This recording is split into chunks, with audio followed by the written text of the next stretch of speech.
So hey guys, it's media, welcome back to my YouTube channel dear diaries. আর নতুন একটা video তোমাদেরকে অনেক অনেক সুস্বাগতম। বেসিক্যালি আজকে ব্লগটা স্টার্ট করছি একদম বেলা 12টা থেকে। আমি রেডি হয়ে গেছি, রেডি হয়ে যাব আমার ম্যামের বাড়ি। হাতে ঘড়িটা পরবো আর কানেরটা পরে আমি বেরিয়ে যাবো এক্ষুনি। A few moments later. তো ফাইনালি চলে আসলো ট্রেন। আর এই ট্রেনটা যদি আমি মিস করতাম, পাক্কা 1 ঘন্টা পরে ট্রেন ছিল। এই দুপুরের দিকে একটু সমস্যা, একটু লেটের ট্রেনগুলো দেয়। তো এখন চলে এসেছিলাম দমদম। আর দমদম থেকে আমি চলে যাচ্ছি একটা অটো করে ছাতাকল। তো সেখান থেকেই টোটো করে যাবো আমার ম্যামের বাড়ি। আর বেশ দুপুরবেলা চওড়া রোদ ছিল, প্রচণ্ড গরম ছিল, অনেক কষ্ট হয়েছে যেতে। তো যেই ম্যামের বাড়ি যাচ্ছি, তো সেই ম্যামের কাছে আমি মেকআপ শিখেছি। তো চলে এসেছি আমি ম্যামের বাড়িতে। আর প্রথমবারের মতন ম্যামকে আমি ম্যারেড অবস্থায় দেখছি। আমার তো স্পেশালি অনেক ভালো লাগবে। সত্যি ম্যাম, আপনাকে পুরো লুকটাই পুরো চেঞ্জ হয়ে গেছে, এখন পুরো পারফেক্ট। এই নিন ম্যাম।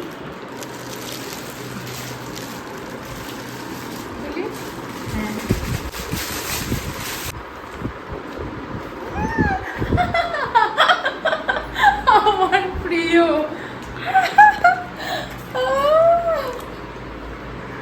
আমি খুব খেতে ভালোবাসি।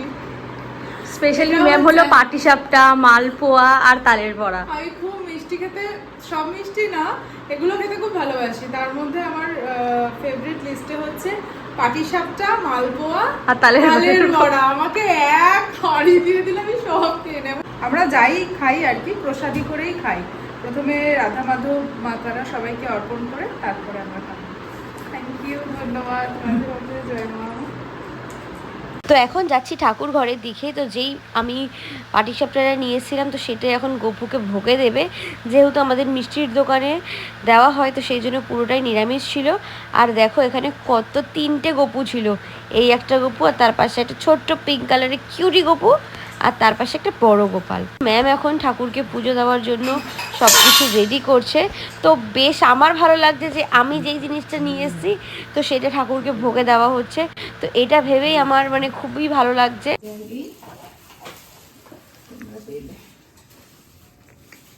খেতে ইচ্ছে করছিল।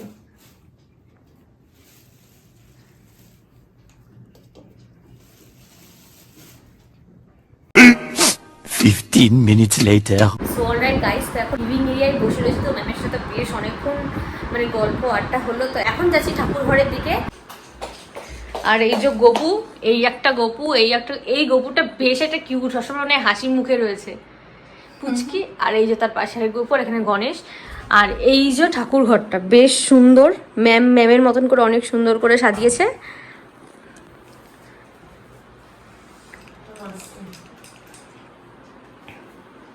প্রসাদী হয়ে গেল।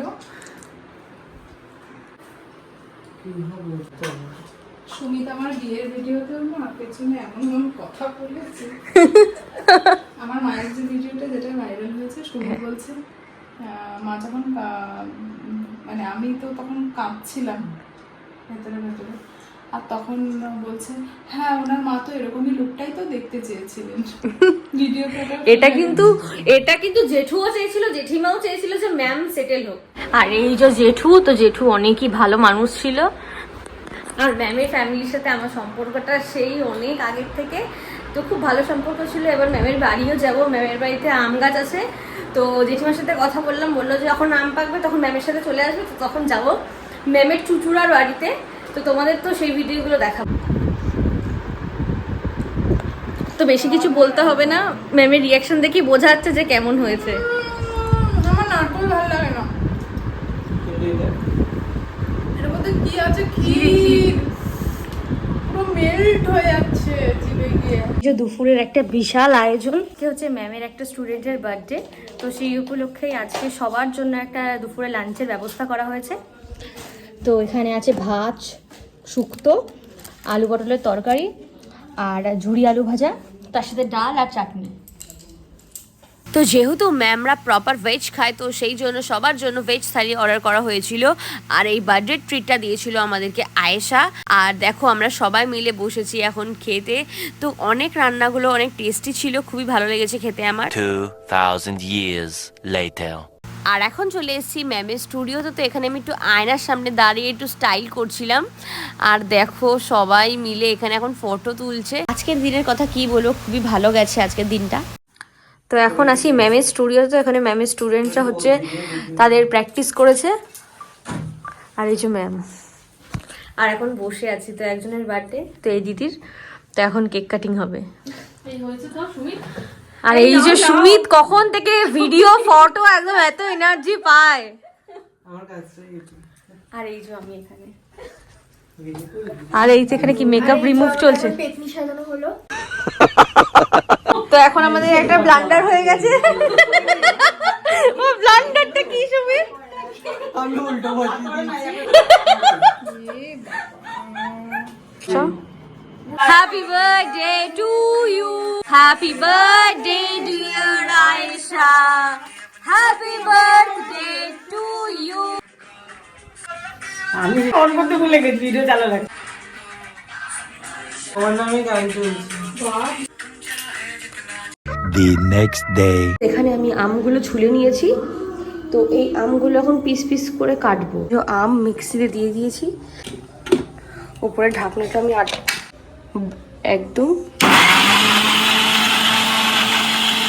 তো তোমাদের হয়তো মনে হতে পারে যে ঘুম থেকে উঠে আমি এতগুলো আম কেটে এখন এগুলো আমের পেস্ট করছি, তো এই পেস্টটা দিয়ে আমি করবোটা কি? তো তোমরা ভিডিওটা দেখলেই বুঝতে পারবে এই আমের পেস্টগুলো দিয়ে আমি কি করব।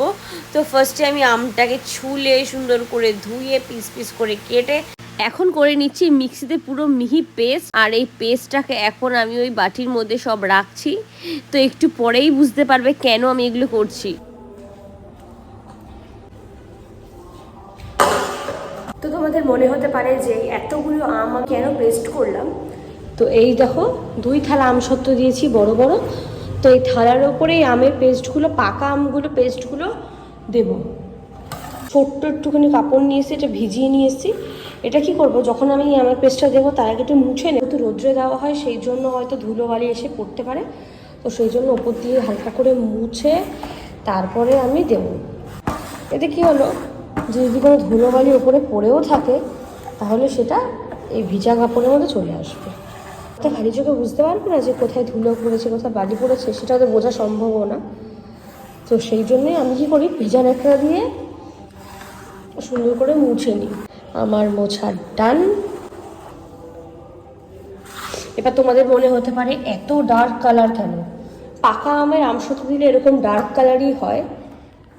আর তো আমরা যেরকম আমসত্ত্ব খেয়ে থাকি ওটা কিন্তু পাকা আমের না, কেমিক্যাল দিয়ে হয়তো অন্য কোনো কিছু দিয়ে তৈরি করা হয়। পাকা আম দিয়ে তৈরি করলে এরকম ডার্ক কালারেরই আসবে। তো এখন হচ্ছে এই আমগুলো ঢালবো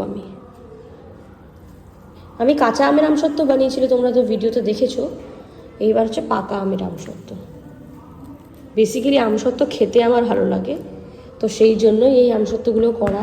তারপর আমার দিদি আসবে, আমার মামা আসবে, তো তাদের জন্য করে রেখে দেবো, আসবে পুজোর সময়। তো সেই জন্য তো এইখানে আমার পাকা আমের প্রলেপ দেওয়া হয়ে গেছে। তো এইটা এখন আমি দেবো রোদ্রে।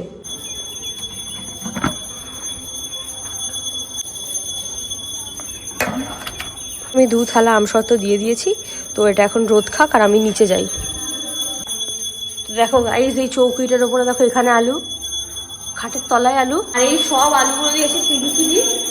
তো সেই ভিডিও মধ্যে আমার আপলোড করা হয়নি। তো এই আলুগুলো পিঙ্কি সেই মনে হয় 1-2 মাস আগে দিয়েছে, এখনো ফ্রেশ হয়নি আলুগুলো। 2 hours later.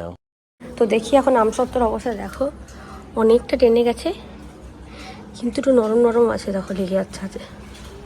তো এটা এখন আমি রোদে দিয়ে আসবো। এখন এগুলো ছাদে দিয়ে আসতে যাচ্ছি। এখন এই ছাদের মধ্যে রোদে দেওয়ার কারণ ব্যালকনিতে 11টার পরে হচ্ছে রোদটা চলে যায় গিয়ে, তো সেই জন্য ছাদে দিতে এসছি। বাবা কষ্ট হয়ে গেল। দেখো কতটা সুন্দর লাগে, জাস্ট ভিউটা সেরা লাগছে। আর এদিকে তুলতে যেতে হবে বিকেলবেলা। 2000 years later. এখন হচ্ছে তোমার সন্ধ্যা ওই 6টার দিকে বাজে, মনে হচ্ছে না এক ফোঁটাও সন্ধ্যা। আমসত্ত্বগুলো তুলতে, এই দেখো আমসত্ত্ব অনেকটা শক্ত আছে কিন্তু এখানটা একটু নরম নরম, এই হাত দিলে ডেবে যাচ্ছে। দেখো কালকে ভালো করে শুকাবো।